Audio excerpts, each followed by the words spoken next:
예, 비하인드 뉴스 시간입니다. 안지현 기자 나와 있습니다. 안 기자, 첫 번째 키워드 열어볼까요? 네, 첫 키워드는 돌아온 당신입니다. 예, 비행기에 있는 자유한국당 김성태 전 원내대표의 모습이군요. 맞습니다. 어제 낮 베트남 다낭에서 돌아오는 비행기 안에 김성태 전 원내대표의 모습인데요. 이 사진을 직접 찍은 JTBC 시청자분의 말에 따르면 사진을 찍어도 되느냐고 김 전 원내대표에게 묻자 이렇게 쑥스러운 듯 보였다라고 당시 상황을 전해주기도 했습니다. 아, 예. 그러니까 지금 이 사진이 저희 시청자 제보창을 통해서 들어온 사진이라는 거군요. 맞습니다. 예, 그렇게 이야기를 해서 그런지 아무래도 또 이제 외유 논란 속에서 귀국을 한 거 아니겠습니까? 시청자가 이야기해 주신 대로 좀 쑥스러운 모습인 것 같기도 합니다. 맞습니다. 김 전 대표 3박 4일 일정으로 다낭으로 출장을 갔다가 당초 예정보다 하루 앞당겨서 어제 조기 귀국한 건데요. 함께 갔던 한국당 운영위원들은 오늘 새벽에 귀국했고요. 취재진의 카메라 앞에서 드릴 말씀이 없다고 했는데 직접 들어보시죠. 예. 특별히 드릴 말씀 없습니다. 어제 김성태 원내대표가 와서 다 말씀드렸지 않습니까? 아, 예. 어제 김성태 원내대표가 말씀드리지 않았습니까? 자, 이 내용은 그러니까 이제 김 전 원내대표가 귀국하면서 베트남 측과 사전에 약속을 한 거라 미룰 수가 없어서 그랬다 해명했던 걸 이야기하는 것 같군요. 맞습니다. 하루 전에 귀국한 김 전 대표가 그렇게 해명했던 거고요.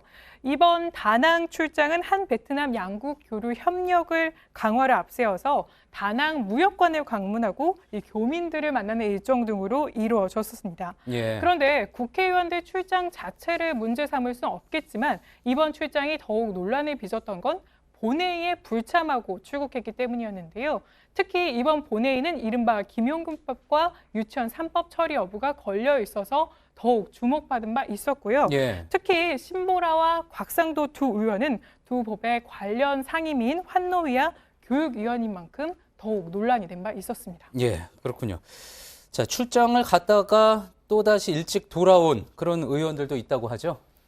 맞습니다. 또 민주당 운영위원들도 하루 뒤인 28일 날 2박 3일 일정으로 오사카로 출장을 갔습니다. 물론 본회의를 참석하고 간 출장이었지만 한국당의 외유 출장 논란 때문인지 아리마 온천 체험과 오사카성 관람 일정은 취소했고요. 예정대로 오늘 귀국했습니다. 예, 그렇군요. 자, 여러 가지 영향을 미치게 된 것 같습니다. 앞서 또 저희가 했던 보도들이. 다음 키워드 한번 볼까요? 네, 다음 키워드는 문제 발언 랩소디입니다. 예, 랩소디, 광시곡이라는 뜻인데 어떤 문제가 된 발언들 이야기하는 겁니까? 네, 올해 한 해 정치권에서 문제가 됐던 발언들을 저희가 한번 모아봤습니다. 먼저 가장 최근 논란이 됐던 건 민주당 이회찬 대표의 장애인 비하 발언 논란이었죠. 한번 들어보시죠. 이 정치권에서는 와서 말하는 거 보면은 저게 정상인가 싶을 정도로 그런 정신장애인들이 많이 있습니다. 그 사람들까지 우리가 포용하기는 좀. 이 대표가 이 발언을 한 건 지난 28일이었는데요. 예. 그 발언이 있었던 바로 당일날 사과문을 내고 사과했습니다. 이 사과문이었는데 보시는 것처럼 장애인 여러분을 폄하할 의도는 전혀 없었다라고 하면서 이렇게 죄송하다고 사과문을 냈었는데요. 하지만 야당은 오늘까지 공격을 이어갔습니다. 예. 한국당 논평을 냈는데 보시는 것처럼 사람이 먼저라던 정부 집권여당 대표가 사람에 대한 볼품없는 인식 수준을 보여줬다고 하면서 대표직을 사퇴하라는 논평 냈고요. 예. 다른 야당들도 민주당의 특단의 조치를 요구하기도 했습니다. 예. 자, 문제 발언 랩소디라고 했는데 그러면 올해 문제가 된 또 다른 발언들도 지금 추려온 겁니까? 맞습니다. 다음은 이부망천입니다. 이 사자성어가 아니라 정태욱 의원이 한 발언이었죠. 예. 이 발언도 한번 들어보시죠.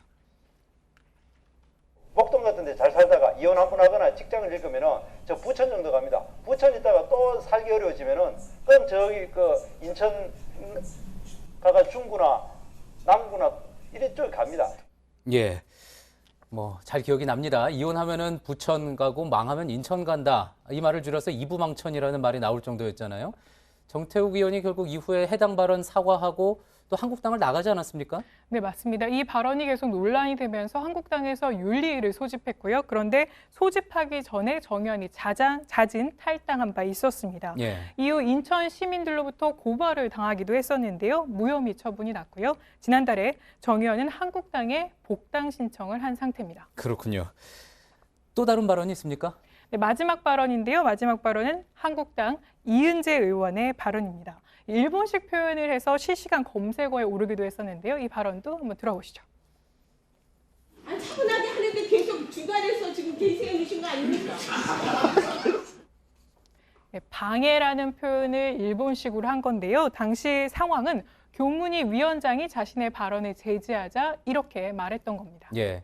사실 저희가 비하인드 뉴스 통해서 많이 또 소개가 되기도 했었는데 근데 이은재 의원이 일본어를 언급한 것, 일본어 잔재 표현을 쓴 것은 뭐 이후에도 있지 않았습니까? 맞습니다. 그 이후에도 있어서 일본식 표현 삼관왕이다 이런 별명이 붙기도 했었는데요. 저희가 발언을 한번 가져와 봤습니다.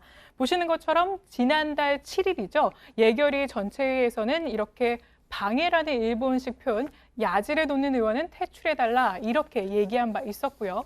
같은 달이죠. 이달 26일에는 국민 혈세를 이렇게 분배해도 되느냐 이 표현을 뿜빠이라고 말하기도 했습니다. 예.